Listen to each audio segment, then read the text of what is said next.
If you don't want to lose millions of dollars when exiting your business, you need to do it properly or suffer the consequences. To get the freedom of not being chained to your desk, of creating generational wealth, we're going to go over 10 key attributes of exiting your business to make sure that you don't miss out on any potential gains. We're talking millions of dollars of gains. If you think we're pounding the desk like this is something very important, it's because it is. It's the difference between huge outcomes and far worse. A business exit is the sale of your company. There's several steps to it. There's a particular audience you want to reach out to. There's a particular narrative that you want to communicate. If you want more detail on that, check out our last video specifically on the topic. But today, we're going to talk about the components of that exit that create value. Step one, preparing the financials. You need to show what the company generates in terms of profit. So revenues minus cost of goods sold equals gross profit, minus operating expenses equals your net profit. What has that been historically? What does it look like today? What does it look like in the future? The financials are not the total picture. It's really a starting point for a conversation. It usually allows you to see who you're going to talk to, where this kind of falls in the whole universe of business exits. It's a starting point. We always say it's kind of the first dart that hits the bullseye. That's going to be the financials. Most conversations then become kind of concentric circles around that. There's still plenty of ways to mess it up. It's like you could bake the greatest cake in the world, but if you drop it on the way to the table, you're still a schmuck at the family party. But the financials will at least kind of create a framework from which to continue the dialogue. Step two is having an organizational chart. This is basically a framework that says who in the company does what are the roles, what are the responsibilities. And so if you think of a company's roles as sales, execution, or doing the stuff, and operations in terms of HR, legal, things of that nature, who does what, and are there any single points of failure within the business? What we mean by this is there any roles where if one person couldn't do it anymore, the thing just wouldn't get done, and that's what you want to avoid in a business. So an org chart or an organizational chart just really highlights the people element of a business and what their associated responsibilities and duties are. Step three is a breakdown of the offering. And when we say the offering, it's the product, it's the service, it's what you sell, it's what you do. You have to be able to explain it. If you tell me how you clean cars in 75 pages, I don't want it. And so any offering has to be a few sentences. We help companies making $1 million to $10 million in pre-tax profit sell their businesses or secure capital. We help companies do X to solve Y pain to get Z outcome. That's what you want. That's the offering of a business. It needs to be concise, it needs to be clear, and it's an important part of the overall exit process. Communicating, again, that right narrative to the right audience. A lot of that narrative is just what is the offering? Why is it special? Why is it unique? Step four, access. What market do you own? What industry, geography, demographic? Who are your people? If you said like, who really likes your stuff? Right? That should be the answer. If you were to line up the logo of every company that you did work for, what do most of them look like? What's your avatar? What's your kind of ideal customer? That's your access. Because at the end of the day, value, or what we talked about relative to the financials, is a starting point, but access is really where you chisel in to find out where could this be the missing puzzle piece for someone else. What industries, geographies, demographics do other people lack that you really own? That's the access component of a business. That's a very, very important point to really hit the drum on when selling a company. And number five is capabilities or competitive differences. And this is where you really want to just keep asking and asking and asking. This is a Socratic method of the process. And so you say, why do people use you? If the answer is, I'm not really sure, not a good answer. You have to have a reason. So why do people use you?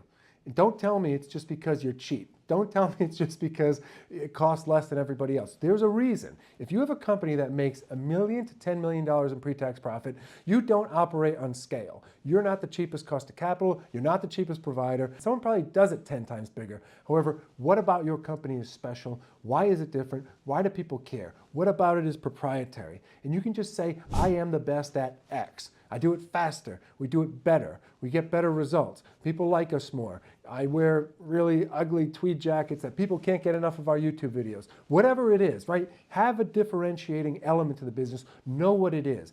Businesses sell on 3 prongs: fundamentals, access, capabilities. And when it comes to capabilities, why do you do it better? Hillview Partners, we sell companies in 1/3 of the time at a 40% plus premium to other people with way better terms relative to transition structure and employees. Nice and simple, that's the difference. Plenty of social proof and people that'll tell you exactly the same and that we've gotten them that outcome. That's what you want. And so when you're highlighting the capabilities or the durable competitive advantage, as the Charlie Mungers and Warren Buffett's coined it in the world, that's what you want to highlight. Besides cost, besides just availability, why do people call you? And trust me, if you've been in business for a long time, there is a reason. You just need to dig through, peel the layers of the onion, unwrap the candy bar, whatever stupid analogy you want to use to find out exactly what that essence is. But if you can get to that kind of diamond, there's a lot of value in highlighting it. So number 6 is operating processes. Within a business, you can really think of it being made up as people, process, product. We've talked about the people in the org chart. We've talked about the product in the offering, but what are the processes? How do things actually happen? Is sales repeatable or is it just random? Do people wait for the phone to ring or do they go out and hunt? Right? Execution. Do they just kind of randomly do a bunch of stuff, or is there a process that when someone wants to buy, they go from prospect to client to happy client that tells all their friends? And then from an operational perspective within a business, how is HR handled? How do you hire people? How do you fire people? How do you avoid lawsuits? How do you keep everything on the up and up with banks? And how does that all happen? Those are the operating processes within a business that also are a main tenet of the strategy in selling a company. Number 7 is defining the sales process. Now is the sales process. This is the conveyor belt. So if you think of the value of a business, you start with the fundamentals, the financials. That gets you point A. The access and capabilities are the initial things that enhance the value, that kind of heat things up. We won't clip to the heating up line from the old NBA Jam clips, but that being said, that gets you largely in the right direction. And then what gets you really to the optimal outcomes is the process. So we say, start with the fundamentals, enhance it with the access and capabilities, get it to a real boiling point with the process, the conveyor belt. Bring everybody together. This is the horse race. This creates the competition. And this is what will allow you to extract, not just wait for, the best outcomes across all variables. Step number 8 is the process of execution. It's getting the actual deal pulled down the conveyor belt. So if you had a map, a Ferrari, a full tank of gas, and exactly where you needed to go, and you crash into a tree, it's still not a good outcome. So you can have all of the other elements lined up. You can have the narrative. You can have the access and capabilities boiled into that. You can have the audience you're going to reach out to. You can have what the process should look like, but you have to actually do it.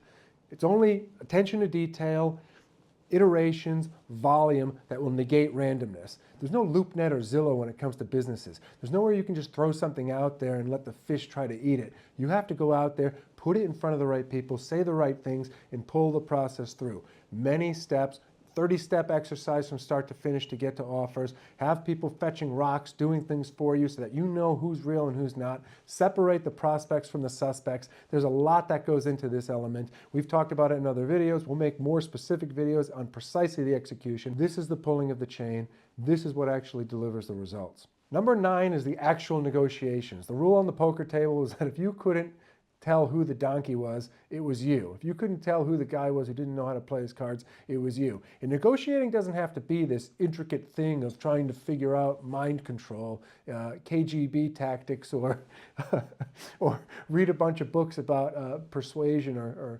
hypnotizing people to think you're more handsome than you really are. Negotiating is just clearly telling people what you want, exactly what you need to get something done, where you're willing to compromise and where you're not. And the key to it, sticking to what you say. If you bluff and someone calls it, and we've made videos on this before, you will lose all credibility. So don't try to get cute. Don't try to get fancy in negotiating. Say, I want this. If we don't get this, we can tolerate some deviation on that. We cannot on this. Don't tell people more than you have to. Don't make commitments more than you have to. Don't make threats more than you have to. But do everything you say you're going to do. That's the difference. That will get the credibility. And lastly, diligence. This is the process from the signing of the deal to the closing of the deal. This is that 10th key tenet of the process, and it's incredibly important. If this doesn't work out well, everything else is in the dumpster, and you really need this to work the right way. Given we're in the March Madness time period, you ever see when someone loses at the buzzer? You ever see that the winners are celebrating and then there's this one idiot in the middle of the court kind of crying and sobbing and looking for his mommy in the crowd? That is the feeling if you get a deal that falls apart after the LOI signing. That's why it is pivotally important to make sure that the diligence period is confirmatory. The buyer gets to look for landmines. They don't get to see if they really want the thing. And you need to, as the banker, keep pushing the process through. As the person selling your business, everything needs to keep moving.